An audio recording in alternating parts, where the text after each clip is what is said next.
حضرت انسان ہمیشہ سے اس تجسس میں رہا ہے کہ کس طرح وہ موت کے وقت کا تعین کر سکے اور اس طرح موت سے بچ بھی سکے۔ حتیٰ کہ سائنس کی حیران کن ترقی کے باوجود آج بھی سائنسدان کسی کے موت کے وقت کا تعین نہیں کر سکتے ہیں، لیکن قرآن و حدیث کے مطالعے سے اور سیرت نبی سے ہمیں کچھ ایسی نشانیوں کا ذکر ضرور ملتا ہے کہ جو موت کا وقت قریب آ جانے کے متعلق بتاتی ہیں۔ قرآن پاک کی سورۃ الکہف میں موت کی پہلی نشانی سکرات کے متعلق اللہ رب العزت ارشاد فرماتے ہیں، موت کے سکرات کا وقت یعنی موت کی سختی ہونے کا وقت آ گیا، یہی وہ چیز تھی جس سے تم بہت بچتے تھے۔ خواتین و حضرات، احادیث کی روشنی میں اور مفسرین قرآن کی رائے کو سامنے رکھ کر ہم یہ کہہ سکتے ہیں کہ مومنین اور کفار کے سکرات کا عالم بہت مختلف ہوتا ہے، لیکن انسانی جسم سے روح نکلنے کا عمل درجہ بدرجہ مکمل ہوتا ہے، اسی لیے ہر انسان کو اس میں سختی ضرور محسوس ہوتی ہے۔ کیا کافر اور کیا مومن، سبھی موت کے وقت سکرات کی سختی کو محسوس کرتے ہیں، اور سب سے بڑھ کر اللہ کی محبوب ترین ہستی محمد صلی اللہ علیہ وآلہ وسلم بھی اپنے وصال سے 5 دن قبل مرض الموت کی وجہ سے جسم میں حرارت سے بے چین رہے۔ حرارت اتنی زیادہ بڑھی کہ آپ صلی اللہ علیہ وآلہ وسلم پر غشی بھی طاری ہو گئی،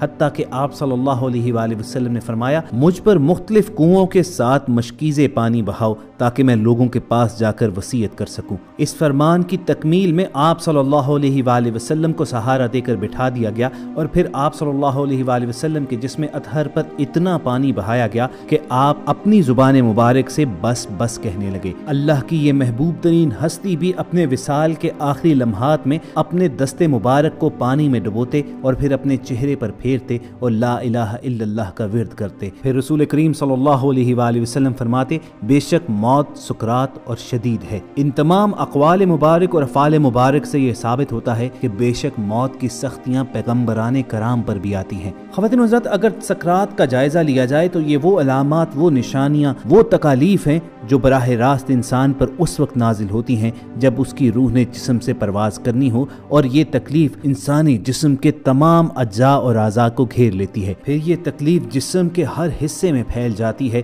اور اللہ کے حکم سے ہر رگ، پٹھے، جوڑ اور بدن کے ہر حصے سے روح پہ کھینچی جاتی ہے، حتیٰ کہ سر کے بالوں کی جڑوں سے لے کر پاؤں کی انگلیوں کے ناخنوں تک سے روح نکال لی جاتی ہے۔ اسی بارے میں سورۃ الانعام کے آیت نمبر 61 میں اللہ رب العزت نے ارشاد فرمایا، ہمارے فرشتے اس کی جان لے لیتے ہیں اور ذرا برابر بھی کوتاہی نہیں کرتے۔ جسم سے روح نکلنے کی تکلیف کے متعلق بزرگ فرماتے ہیں کہ موت تلوار کی مار، آرے کے چیرنے اور کینچی کی کاٹ سے زیادہ سخت ہے، کیونکہ بدن کو تلوار سے کاٹا جائے تو صرف اس لیے تکلیف ہوتی ہے کہ بدن کا روح سے تعلق ہے، تو جب صرف روح ہی کو صدمہ پہنچے تو کس قدر تکلیف ہوگی۔ جب کسی شخص کو مارا جاتا ہے تو وہ مدد بھی مانگ سکتا ہے، چیخ بھی سکتا ہے، کیونکہ اس کے دل اور زبان میں طاقت موجود ہوتی ہے، لیکن مرنے والے کی آواز اور چیخ و پکار سخت تکلیف کی وجہ سے ختم ہو جاتی ہے، کیونکہ روح نکلنے کی بے انتہا تکلیف ہوتی ہے۔ یہ دل پر سوار ہو کر پوری قوت کو ختم کر دیتی ہے۔ مرنے والے کے اعضاء کمزور پڑ جاتے ہیں،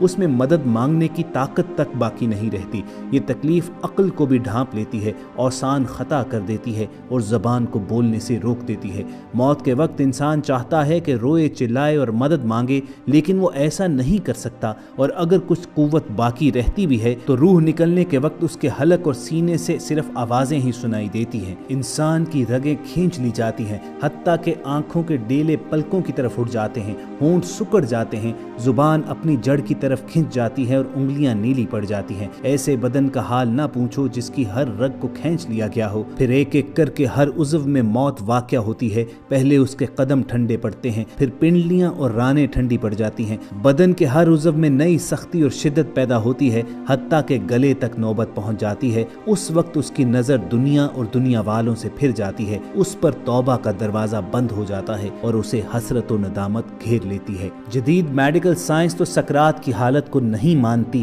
مگر ہم جانتے ہیں کہ یہ وہ وقت ہوتا ہے جب رخصت ہونے والا لینے آنے والوں کو محسوس کرنے لگتا ہے، دیکھنے لگتا ہے۔ ایسے موقع پر اس کے منہ سے کچھ ایسے الفاظ نکلتے ہیں جنہیں سن کر ڈاکٹرز کا کہنا ہے کہ اسے ایلوژن ہو رہی ہے، یہ ہیلوسینیٹ کر رہا ہے۔ جسم جب کمزور اور لاغر ہوتا ہے تو ایلوژنز ہوتی ہیں، ہیلوسینیٹ انسان کرتا ہے، مگر سکرات کا عالم ہیلوسینیشن نہیں ہے۔ اہل علم اس بات کو اچھی طرح جانتے ہیں کہ موت سے کچھ عرصہ پہلے جب دھڑکنیں بے ترتیب ہو جاتی ہیں،